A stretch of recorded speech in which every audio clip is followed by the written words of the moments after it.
บื้องนี้จะไล่ให้มันพอดีโกกล้นนะ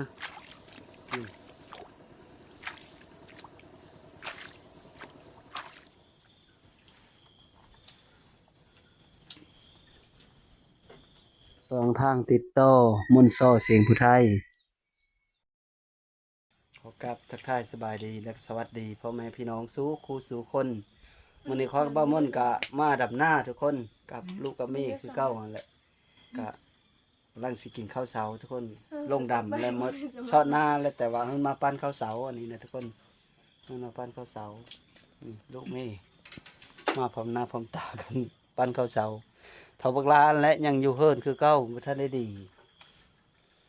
เข้าน้ำกันทุกคนอันกินมื้อนี้กันอันนี้เลยทุกคนนะ มีสีนแห้งแล้วก็ส้มปลาแก้วต่ำเมงหัวจิเกอร์ฮัมบูมี่มักทินกับจำแซ่บอยู่บ่หน่อยเจ็บน้ำลองเฮา แซ่บน้ำร้องเฮา สอดนาแล้วบ่ยังถ้าสอดนาดะเบิ่งสำเจียว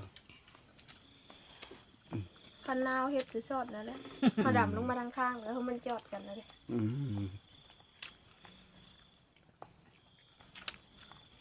เป็นเรื่องของควางนะฮะ เนี่ยจบก้นด แม่มันวิ่งโห ำไปทั้งเลิกก็ไปอะ พอดำทั้งเต็กเอาแต่จะดำไปทั้งเลิกมันเหยง่ายปิ้นไปปิ้นมา มันผลจะให้ผลอยู่มาชมมันไม่ใช่ยังแล้ว พอจะเฮ็ดจามเหอหมดนี่นะ ถ้ายังจะเบ็ดไปดำเหือข้างๆอันนี้ คุณไม่ต้องพูด พอคันได้เงินนี่พอเฮ็ดเลยจามเหอก็ว่านเอาได้ จะเฮ็ดซะ นี่ ไม่ได้ตัวดำเลยได้พอยกขั้นมันสูงๆว่านเลย สงสัยเขาเห็นห่อไหม กำลัง สักเห็นเฮ็ดบ่ ทุกคนมันไม่สามารถ มันบ่สามารถคือตะเก้าเนาะ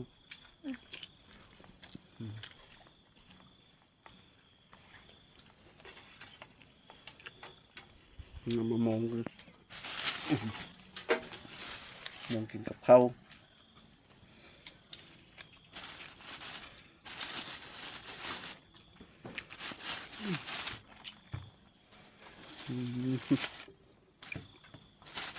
เพื่อจะกินน้ำกระดอแถวนี้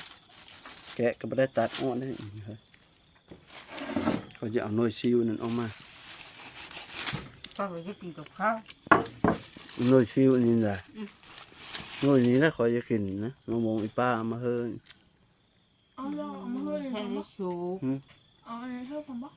มามองเขียวเฉวยแหละนี่แหละมองชุกเขียวชุกแล้ว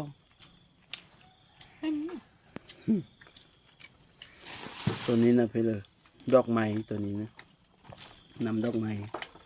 ตัวนี้นะง่าสางมะม่วงง่าสางมะม่วงให้โซ่อยู่เฮินเฮา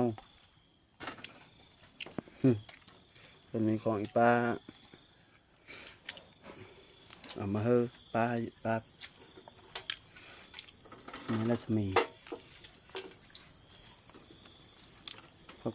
ขอน้ำลาวจะได้น่ายมันก้า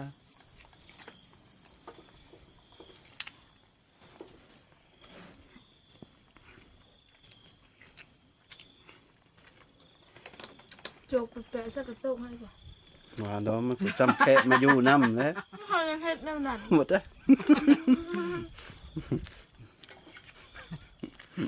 như chuột mà hơi sơ cả chuột nên sợ sau đấy mình kín đấy จักรยานขึ้นแม่จะอาด xăm y phổ bình khẽ mà du năm nó chuột hơi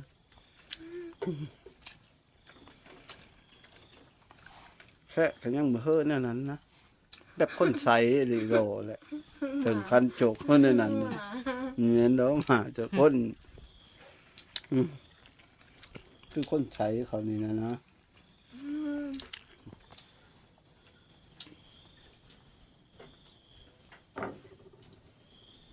ตาย เป็นแม่ง เป็นแม่งมะม่วงนี่บ่ลอยก็มะม่วงก็เยอะก็เยอะแม่งก็เยอะมดก็เยอะ อีผัวก็เยอะ บ่ได้ไง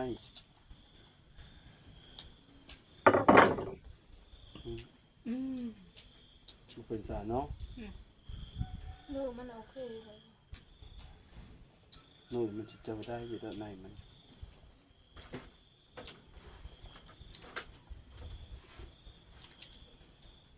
มันก็เป็นแต่ยะปุอยู่บนเสด็จนี้นะ แล้ว ท่านชุบท่านโฮมเพื่อคนแม่งมาให้กินก้อนนะ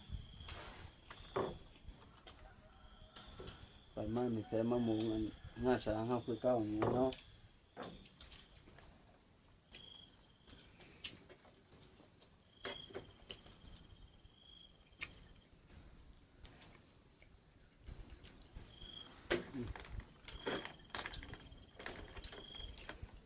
เอาเลยนะ เอาไปเลย อืม นี่เลย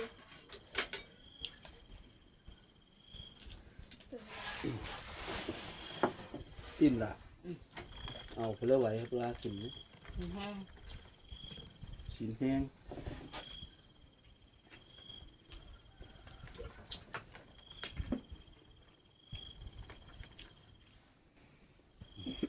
สวัสดีทุกคนตอนนี้ก็ลงมาดำหน้าได้บาทนี้ได้ อันเนื่องจากลงมาตอนเช้านะก็หมดไม่ทันได้ช็อตหน้าดอกเพียงกับพุ่นและค่อยคาดไว้แล้วเมื่อไรแถวนี้นะทุกคน4 เหอ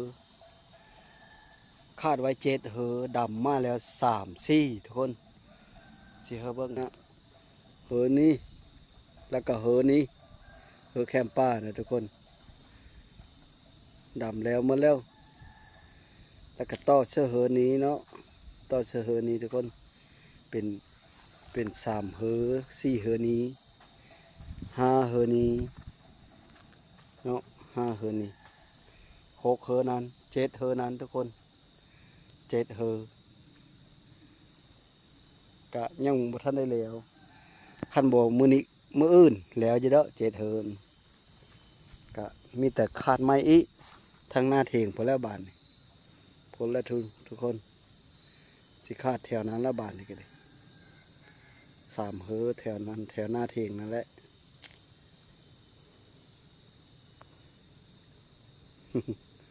กำลังบุกติ่งบ่ได้ส่งนี่มาย่างนี่นะผ้าเธอนึงแล้วบ่ตายย่างน้อยผ้าเธอนึงแล้วทุกคนแต่ว่าบ่ตายหน้าเกตมันก็ยังนั้นอยู่แต่ฮอดขี้ดินทับบ่ตายป้งนี่คือเก่า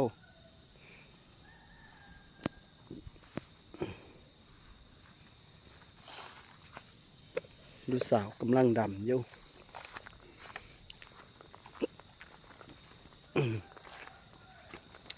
พอกระดำนี่แหละทุกคนดำเฮือนี้แล้วก็มาดำเฮือนี้กำลังอันเพื่อว่าเพื่อนว่าเฮ็ดฤดูการปักดำเข้าหน้าปีตามฤดูกาลทุกคนอันนี้แหละป้าย่างป้าเฮ็ด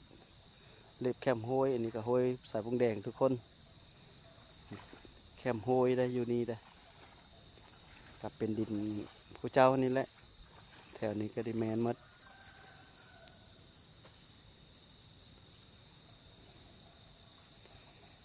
แม่เพิ่นเก่าโลกกาย่านมันมีพ่อผู้ลำเล่งกา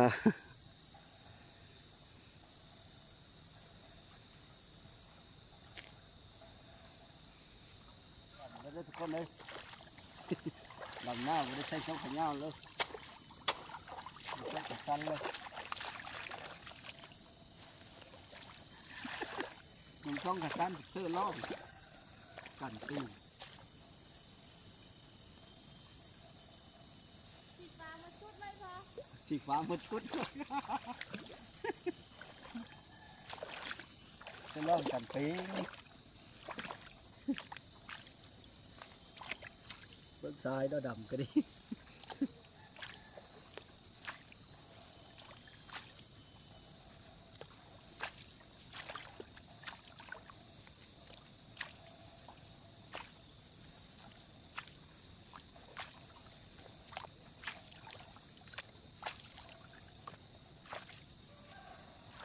ท่านเขาเห็น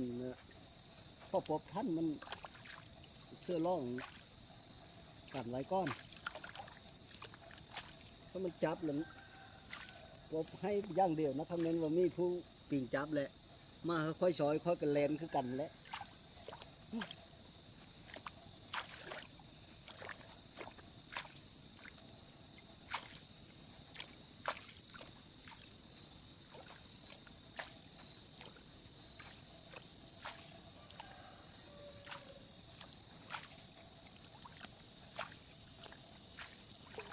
วิธีดำกับแบบนี้เลยทุกคนถ้าแบบนี้มันค่อยดำแบบนี้ได้แบบนี้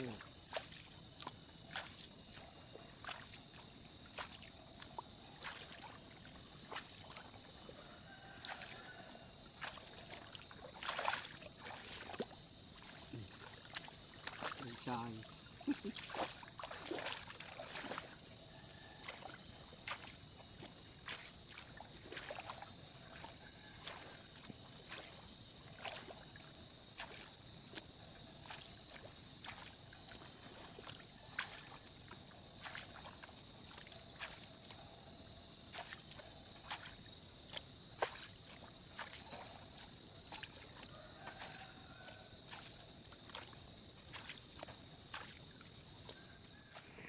ตอนแรงเนี่ยนี่ทุกคน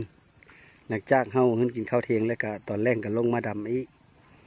กะแล้วอีเฮอหนึ่งทุกคนนะเฮอนี้แหละเฮอนี่ก็แล้วไปเฮอนั้นเขาดำเช้านี่ก็แล้วเฮอหนึ่งอีแล้วตอนแรงกันดิทุกคนพอดีดำหน้าลงวันที่15มื้อนี้วันที่20ทุกคน1 2 3 4 5 6 7 8ก็ได้8เฮอทุกคน8เฮอเกาถึงเฮอนี้แหละ กำลังจะดำอ่านสีแล้วอยู่มื้อนี้2พ่อลูกเป็นไทยดำแม่เพิ่นเป็นไทยโลกากันแล้วเฮอนี่กับเฮอนั้นมื้ออื่นก็ได้เพิ่นไปเสื้อเทงผู้และบัดนี้เฮอนี้นะเฮอผายเฮอหน้าใหญ่แต่เก้าก็บ่ได้ใหญ่ซำนี้ดอกค่อยดูดเอารถฟ้อนมากวาดไปเสื้อกันเป็นเฮอเดียวเลยเพราะปีนี้แล้วบ่ได้เงินเฮ็ดน้ำไหหน้าน้ำหนองน้ำเลยแต่เก้าน่ะตอนแบ่ยังหลายไปหาขาแว่พอได้อยู่หาขาหาขายเฮ็ดนั่นเลยกะพอได้ปีนี้บ่ได้หยังเลยทุกคนบ่ได้บุกเบิกหน้าจะเคอเลย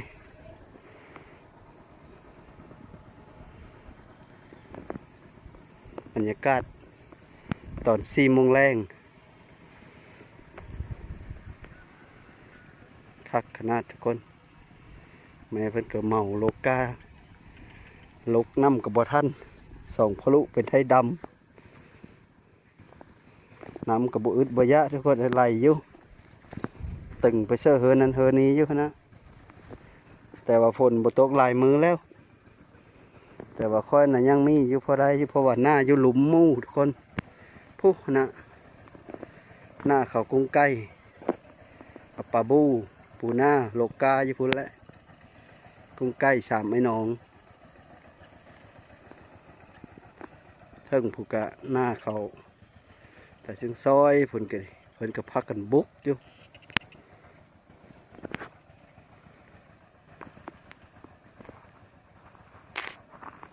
หน้าคอยเลยอยู่หลุมมู่แหละพอได้นำทุกคนนะเพราะว่ามันไหลโฮมลงมาค่อยกระตึงไว้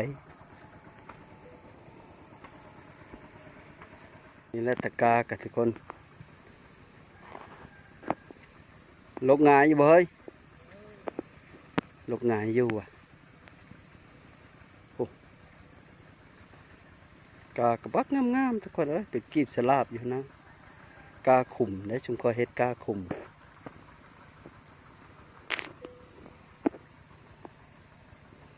เฮอตะกานี่ก็บ่ได้ง่าย เฮอบักไงลกเชื่อเฮอตะกานี่ก็บ่ได้ง่ายคันแล้วแถวนั้นแล้วก็ยังบ่หลายก็ดิทุกคน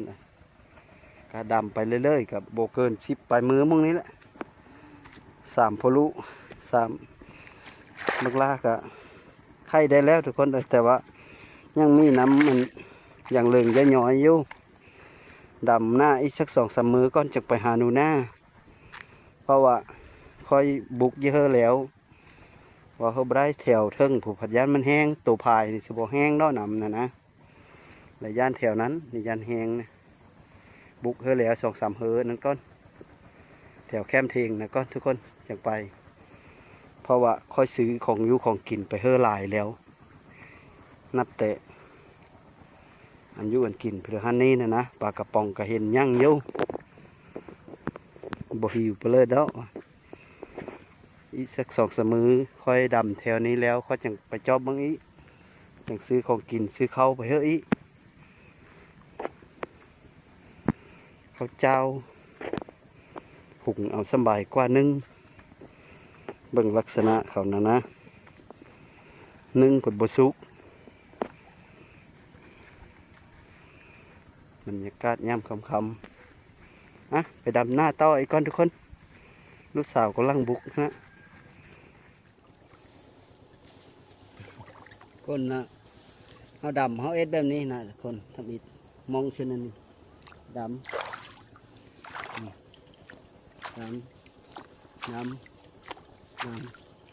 แล้วว่าเฮาเอ็นอันนี้ละเฮาสำรองแบบยันมันมีน้ำก็ดีนะถ้ามันบ่มีถ้ามันมีน้ำมันก็สิทึกฮะกานี่ก้อน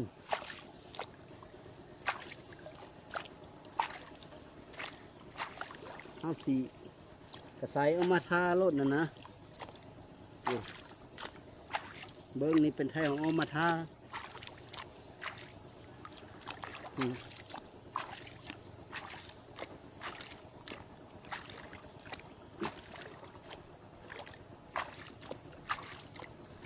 รื่องนี้มันเป็นจะไล่ออกมาทารถ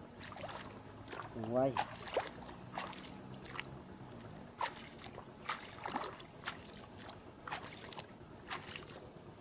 เด้เปิดกำนึงกำนี้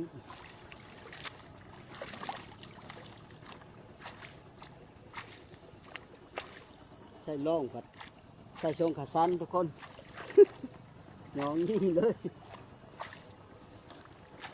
ช่องขาเงาผัดอึดอัดหยางเงี้ยเป๊ะแล้ว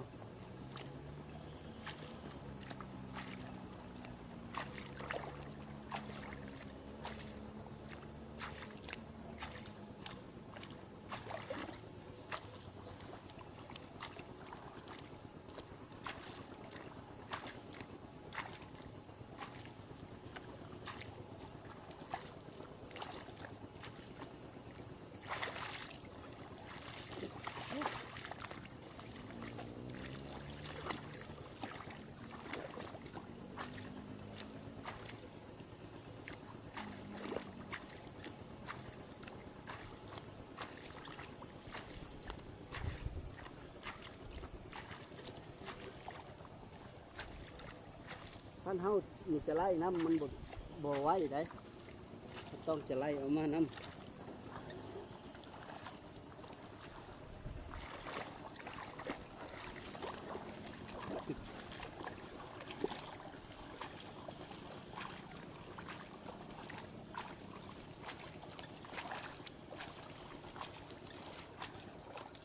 นี่เพราะว่าเฮาจะไล่เอาในนี้นะมือเบิ้งนี่จะไล่ให้มันพอดีโกกแล้วนะ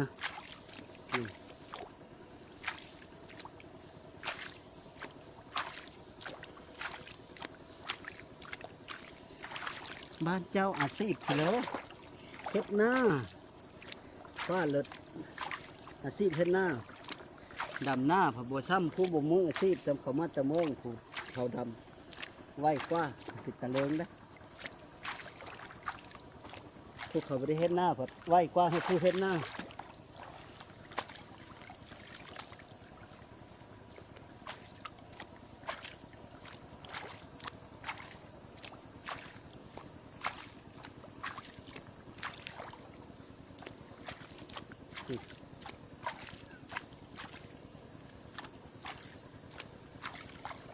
ดำหน้าแรงทุกคนเอ้ย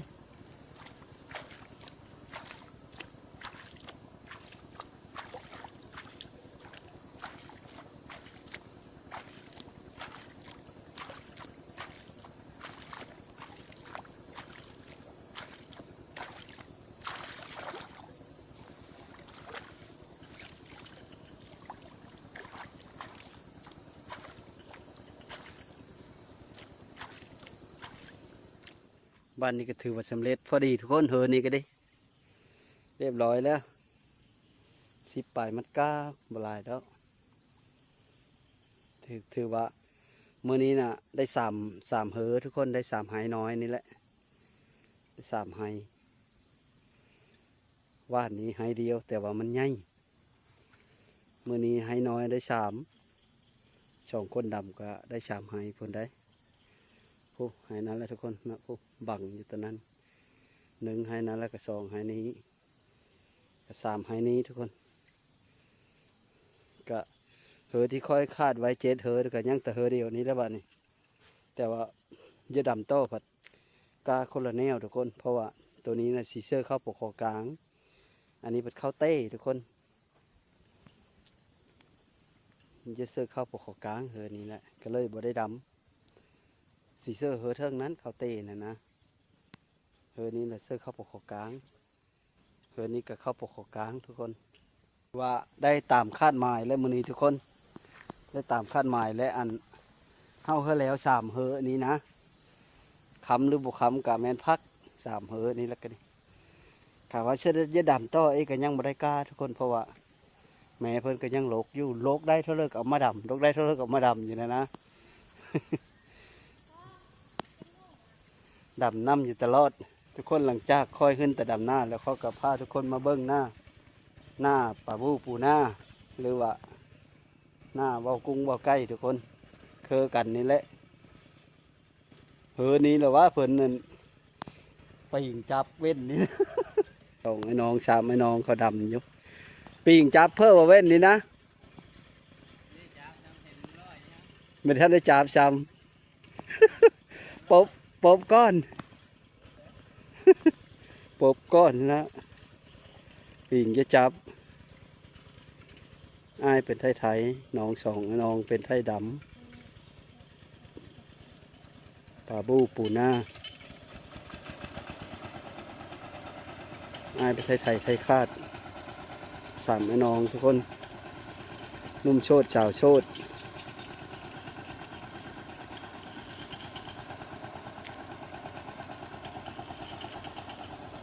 พ่อแม่มีอยู่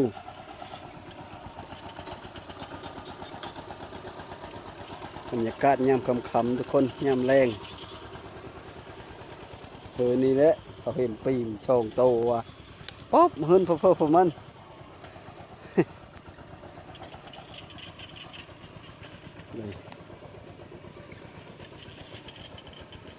คุณ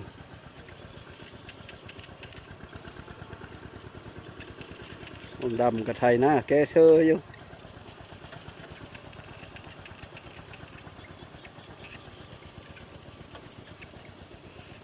มาจิกหลายๆทุกคนสันลับอยู่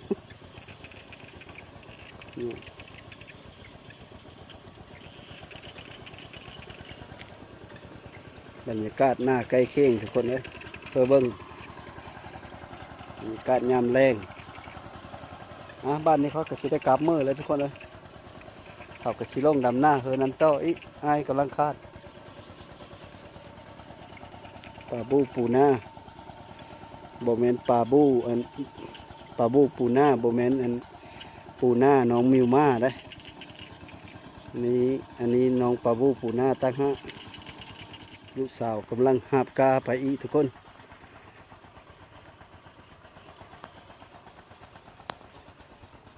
พุ่นและไปดำเฮอนั้นแหละ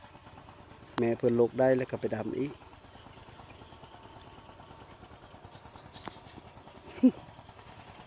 คือพายมาบทุกคนเลยน้ำนะซ้ำสีดำ